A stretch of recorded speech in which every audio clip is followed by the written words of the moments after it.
Hi everyone, I'm Rincey and this is Rincey Reads. Today I'm going to be doing my June wrap-up. So the first video I put up in the month of June was my library book haul, which you guys seem to really like. I probably won't be doing it every month because I don't really get like big batches of books from the library every month, but I feel like every now and then it'll be really fun to do just like a little bit of a library book haul, show you guys what I've checked out. I also did a little bit of a weekend readathon, which was the 48-hour book challenge. The goal was basically just to read for a minimum of 12 hours over the course of a 48-hour period, which I definitely did do slightly. I fudged it a little bit because I wasn't participating officially. I think I ended up reading 12 hours over the course of 49 hours, which, you know, close enough for me.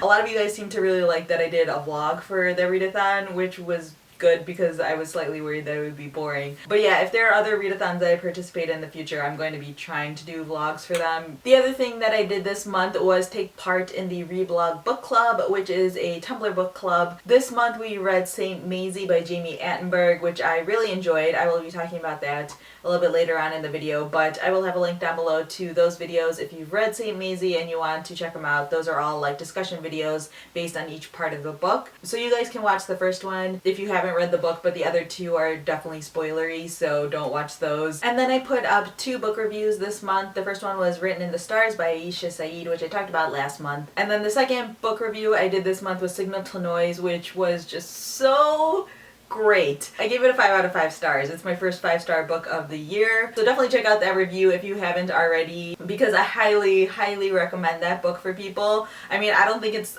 the perfect book for absolutely everyone in the world because that doesn't exist, but I think it's a book that a lot of people who follow me would really like. But check out the review because they talk about it without going into too much detail about the book itself, so you can definitely watch that without being spoiled or anything. So check that out and definitely pick up the book. I know a couple of you guys have picked up the book because you've been tagging me in like your Instagram photos and on Twitter and telling me that you really enjoyed the book, which makes me so happy. Now in terms of books that I read this month, the first book that I finished was The Roundhouse by Louise Erdrich. This is a book that I have heard really, really good things about, and it's one that I had been wanting to read since basically it came out. Like every time I would go to Barnes & Noble, I would pick this book up and then I would always end up just putting it down for whatever reason. So when I finally purchased it, I was super excited to read it, but I found this to be not as great as I thought it was going to be. I gave it a 3 out of 5 stars. This book takes place on a Native American reservation in North Dakota. It takes place in the late 1980s and you are following this teenage boy named Joe. It's him and his mom and his dad, and one day his mom is attacked and raped, and she's just extremely traumatized by the situation, and Joe and his dad are basically trying to figure out what happened, who did this, and to figure out if this person can be caught and persecuted for the crime. But there are a lot of complications because they live on a reservation and they're not sure if it was someone who lives on the reservation who assaulted her or if it's someone who doesn't live on the reservation, if it's a white person, and that has completely different implications and different ways of going about convicting them or arresting them, things like that, who has jurisdiction, all those different things. But also wrapped up in that story is just the general coming of age story for Joe. It's about him just growing up. So it's about him living on the reservation and even just the different people living on the reservation and their life and the things that they have to deal with and struggle with. I like this book, but again, I didn't really love it. I really enjoyed the parts that had to do with Joe and his family and the solving of the mystery and the investigation and things like that, and even just dealing with the trauma that his mom is going through and just her dealing with it or not dealing with it and trying to get over it, and the family trying to mend itself. All of that stuff I absolutely adored. There's all of these sort of secondary plots or minor plots that happen in this book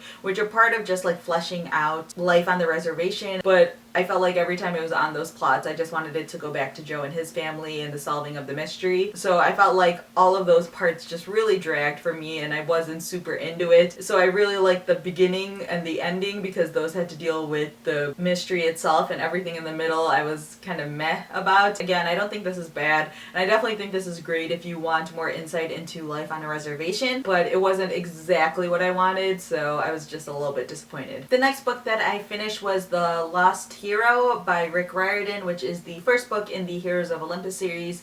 This is the kind of sequel to the Percy Jackson series. It's not like following Percy Jackson, which you find out about very early on in the beginning, but it's following a new set of heroes and the conflict that they're facing. This is one of those books that I picked up as an ebook from the library because I was really bored at work one day and I needed an ebook to read. So I saw that that one was available and I liked the ending of Percy Jackson a lot, so I decided to pick this one up.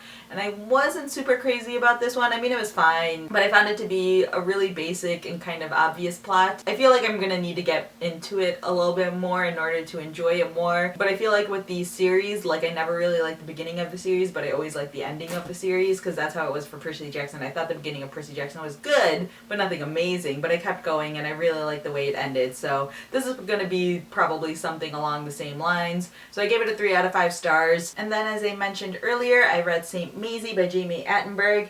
This book was really interesting and I did really enjoy the vast majority of it. The ending I was a little bit disappointed about. Maisie Phillips is this real life person who lived in New York City in the early 1900s. She grows up in the city and she sort of has this boisterous, rebellious sort of attitude about her life. Like she wants to live her life and do her own thing, things like that. And then eventually she grows up to sort of become like the caretaker of all the homeless men who live in New York City during the Great Depression, taking care of them, giving them money. And so that's how this book is marketed, but I feel like that's a slightly flawed marketing position because this book is split up into 3 parts and the first 2 parts are mainly about Maisie growing up. Her growing up doesn't have anything to do with like the homeless men. It's mostly about her discovering who she is, who she wants to be, the life that she wants to lead. It's about her relationship with her 2 sisters, Rosie and Jeannie. It's about the lovers in her life, things like that. The one thing I do want to make clear is that this is completely fictionalized. There's very little information out there about the real Maisie Phillips, and Jamie Attenberg just became so interested in this woman who's known as Maisie, who was known as the Queen of the Bowery. She completely just did as much research as she could, but basically just made up an entire story about Maisie. One of the things that I really liked about this book is that it's written like a documentary, so there are sections in here that are Maisie's diary, which I don't know if you can read, but it'll say Maisie's diary and then a date, and then sometimes it'll have someone's name. So right here it says like someone's name and it'll have like a little bit of them talking, so it's written sort of documentary style, so you get a bit from the diary and a bit from someone who's being interviewed about Maisie and about her life. It's written in a very unique style, which I really enjoyed because it's something completely different than I had ever read before. It's a really good book, and Maisie Phillips sounds like an extremely interesting person, and I definitely recommend this book, especially if this sounds like a person you would really like. But again, I also recommend watching my first video on the Reblog Book Club to get a better sense of this book. The next book that I finished was The Cute Girl Network by Greg Means, M.K. Reed, and Joe Flood. This book is a comic book or a graphic novel. It was okay. I liked the art style in here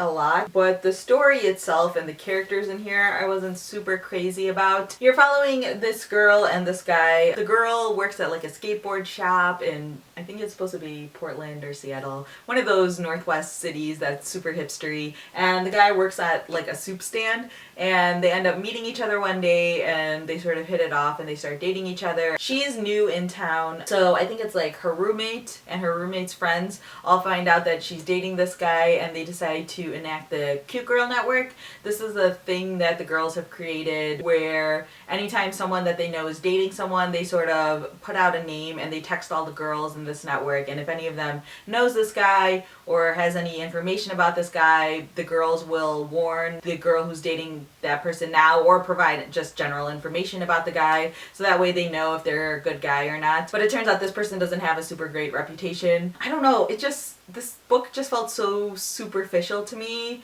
and I felt like the reasonings that these people were giving to not date this guy were so completely ridiculous. There are also a lot of other themes that this comic book is exploring, but it does such a superficial job that it doesn't feel meaningful. Like there's a whole bunch of feminist commentary in there, which I liked, but at the same time it all felt so forced. I don't know, I really didn't like this comic book very much. The next book that I finished was Sula by Toni Morrison. This is a book that I both read and I listened to on audiobook because Toni Morrison narrates this, which I highly recommend doing. This is only the second Toni Morrison I've ever read, but Toni Morrison's writing is so lyrical that I feel like it being read to you is almost better than reading it. But I also felt like it was a little bit hard to just listen to it because these stories are really complex. Personally, I have a hard time with complex storylines with audiobooks. So reading the book while also listening to the audiobook was like the perfect experience personally. Toni Morrison's books are really hard to sum up, but in this one you are basically following these two girls growing up in Ohio named Nell and Sula. It's about their friendship, but also about their coming of age and them growing up. I don't want to say more than that, but things happen and you just sort of follow their relationship and you see how they change and their different perspectives on life. Man, this book is just crazy. Like, no one warned me how crazy this book was. Like, I know all of Toni Morrison's books are really, really intense, and that's why I only ever read one per year, because I don't think my heart and my brain can handle more than one Toni Morrison in a year. But man, this book was crazy. But this might be my favorite Toni Morrison so far. I'm not sure. The Blue Sky is so fantastic too, and it has such different themes and such different topics that it covers. If you haven't read this yet, and you haven't read Toni Morrison yet, read Toni Morrison, man, because she's just crazy good. The next book that I finished was Wolf in White Van by John Darnell. This book, you are following this man named Sean. When he was younger, there's a situation that happens and he ended up getting a really disfiguring face injury, which causes him to sort of like lose touch with a lot of people, and you know, people feel awkward around him. So when he becomes an adult, he creates this sort of role-playing game, but it's a mail order role-playing game. What happens is you mail in that you want to play the game, and then Sean will mail you back a situation and you have to make a choice, and then you mail back what your choice is, and based on that he will send you another thing with your next steps, and then you keep doing this until you like finish the game. So that's Sean's job. And then the situation occurs where two people who are playing the role-playing game end up taking it a little bit too seriously, and there are some consequences to that, and Sean has to deal with the consequences of that as well. That's the plot, but that isn't really what the book is about. The book really just follows Sean as he's just dealing with his life. Like, he has a lot of things that he's dealing with because he has this injury, he has this disfigured face that causes his life to be different. I think this book does a really good job of talking about depression and just these life-altering moments in a way that seems so authentic, and I really appreciated it for that. But this book is a rather short book, and so I feel like these topics weren't discussed quite to the depth that I wanted them to be. This book is also written in a way that it's not clearly structured. Like, it goes back and forth between present day Sean and past Sean, and sometimes it's Sean going through his day and sometimes it's Sean reflecting on a scene and you're seeing that scene, which may appeal to some people, may not appeal to other people. This book's greatest strength is its writing. Like, there's some beautiful phrases in here and some beautiful writing in here, which I think really helped me enjoy the book and get immersed in the book. So I think if I would have gotten more of that depth, I probably would have given this 4 stars, but I gave it 3.5 stars because I still really enjoyed it, but I just wanted a little bit more. Like, it was so close for me. So close. And the final book that I finished this month was Cinnamon and Gunpowder by Eli Brown. In this book, you are following this really fancy chef named Owen, and he ends up getting kidnapped by this pirate named Hannah, and that is basically the plot of the book. Captain demands that every Sunday he prepares a meal for her, like a really fancy meal. If the meal suffices, then he can live for another week, and if it doesn't, then to the sharks. I'm not going to talk about it too much, one, because this video is ridiculously long, but also because I'm going to do an individual review on it, but I thoroughly enjoyed it. There's so much more that happens in here than I expected, and there was so much more depth and character development than I expected. But yeah, that is basically everything for this month. On Friday, I'm going to be doing an announcement video because there's stuff I need to announce. There will also be a giveaway in that video, so look forward to that. But yeah, otherwise that was my June. Feel free to leave a comment down below letting me know what you guys thought of any of the books that I talked about here, or just let me know how your June went. Did you get plenty of reading done? What was your favorite book that you read this month? Any of those things you can leave a comment about down below. So yeah, that's all I have for now. Thanks for watching.